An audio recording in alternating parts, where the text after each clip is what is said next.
This news is sponsored by Prem Timber Merchant Suni.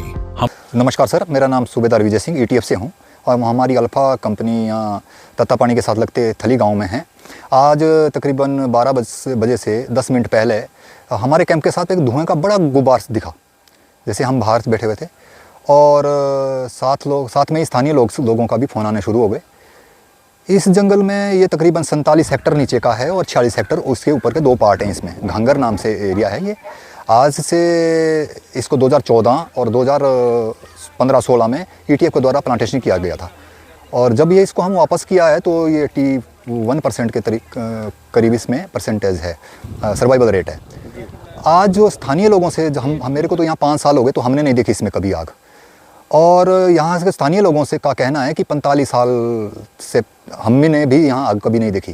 तो इतनी density थी इस जंगल में और तमाम जंगल जल चुका है। ये 47 हेक्टर नीचे का और ऊपर का भी 46 हेक्टर है। अब जा कर के ये आग कंट्रोल हुई है। इसमें तत्तापानी से BO साहब भी दीवान जी आए थे, उनका रैप भी, फॉरेस्ट का रैप भी आया था। साथ में अपना फाइटिंग से के जो फायर ब्रिगेड से भी तत्तापानी से गाड़ियाँ आई थी, उन्होंने भी इसमें मदद की और स्थानीय लोगों ने भी बहुत मदद की। तमाम हमारे कैंप के साथ में बाड़ों के साथ तक आग आई। बड़ी मुश्किल से इसको हम कंट्रोल कर पाए।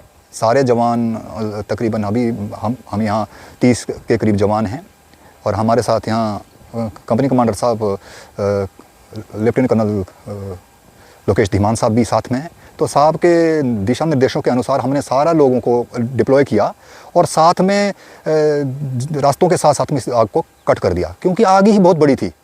इतनी बड़ी बड़ी लपटें थी कि ये जब 40-42 साल से जो डेंसिटी थी जंगल की वो बहुत ज़्यादा थी, इसलिए आग बहुत बड़ी। हमें पता चला है कि इसमें वन्य प्राणियों को भी बहुत नुकसान हुआ। कुछ आपके सामने की कुछ घटनाएं जो आपने आज देखी? हमने कुछ जैसे पक्षी थे इसमें बड़े बड़े, जैसे मोर है, वो उड़े और उसी आग में समा गए। और कुछ जैसे ये बारहसिंगा वगैरह ये भी भाग रहे थे इधर उधर। इनके बच्चे भी यहाँ गांव में ऊपर चले गए, कुछ हमारी नर्सरी से नीचे की तरफ चले गए, नदी की तरफ चले गए। और जो तो छोटे छोटे जानवर है, खरगोश है, वो तो सभी जल चुके हैं। हमारे सामने की घटना है, 4 मोर उड़े और 2 उसमें अंदर ही चले गए। अब वो जली गए हैं और बड़ा भारी नुकसान है ये। शाम के टाइम में इतनी चिड़ियाँ, इतने पक्षी यहाँ पे बैठते थे और साथ में चाहे सुन्नी के लोग हैं, चाहे थली के लोग हैं, इसी जंगल के ऊपर घंगर में जा कर के ठंडी हवा चलती है करके, इसलिए शाम के टाइम बच्चे सभी लोग बैठते थे। आज इस जंगल को तमाम कुछ जला दिया गया है। ये जो प्राकृतिक नुकसान है ये बहुत बड़ा है। ये शरारती तत्वों द्वारा आग पिछले कई दिनों से देख रहे हैं, हिमाचल के तमाम जंगल जला दिए गए हैं। ये मनुष्य जीवन के लिए एक बहुत बड़ा खतरा है। अगर आप इसका आंकलन करें तो आने वाले बरसात में देखें, जैसे पिछले साल हुआ था, ये होने की एक पक्की संभावना है, क्योंकि जंगल जल चुके हैं। जो भी पानी ऊपर बरसेगा सीधा जाएगा नीचे और स्लाइडिंग होगा, क्योंकि जंगल तो जला दिए गए।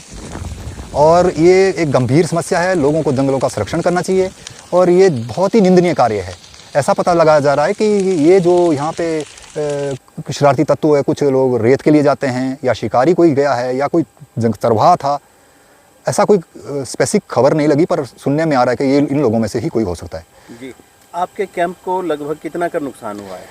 हमारे कैंप का जो राइट साइड वाला एरिया है, इसमें जो फेंस लगी हुई थी उसके पोल वगैरह सब जल चुके हैं और अंदर तो हमारे कैंप में नहीं आई है, पर कैंप के साथ लगती हुई जो फेंसिंग थी और वो ख़त्म हो चुकी है, हमारी जल चुकी है। जी, आप जो ये हिमाचल में इतनी आग लग रही है, आग लगाने वालों को अपने शब्दों में क्या कहना चाहिए? जो आग लगाने वाले हिमाचल प्रदेश में, हम ये कहना चाहेंगे कि हमारा हिमाचल ग्रीन हिमाचल कहा गया है। अगर इसको एक्चुअली में ग्रीन बनाना है तो फॉरेस्ट फायर को बंद करना होगा। ये जिम्मेवारी सबकी होनी चाहिए, तमाम गांव के हर आदमी की होनी चाहिए। और जंगलों का ना जलाएं। ये हम एक दूसरे के फीडर हैं। ये हमें सांसें देते हैं, हम इनको कार्बन डाइऑक्साइड देते हैं, बरसात देते हैं। अगर देखें तो तमाम इस इलाके के लोग अगर देखें तो शिमला से जब बड़मैन से नीचे आते हैं तो बारिश नहीं होती है, और बारिश ना होने का कारण यही है कि यहाँ जंगलों को जला दिया गया है। मेरा यही अनुरोध रहेगा लोगों से, और एक लोगों को सलाह रहेगी कि जंगलों को ना जलाएं। आप अपने जंगलों को हरा भरा बनाएं, प्राकृतिक को नुकसान ना पहुँचाएँ। आपके यहाँ भी बारिश होगी, आप भी संपन्न होंगे। और आने वाले दिनों में ये गंभीर समस्या बन जाएगी अन्यथा अगर इस तरह जंगलों को जलाया गया। धन्यवाद। सुन्नी शहर में ग्राहकों के लिए सबसे भरोसेमंद नाम अंशु वंशु फुटवियर। जी हाँ, हमारे यहाँ उचित दामों में सभी प्रकार के जूते चप्पल व सभी प्रकार के लेडीज सैंडल इत्यादि उचित दामों पर बेचे जाते हैं। तो विजिट करना न भूले Anshu Vanshu footwear near civil hospital सुन्नी के साथ।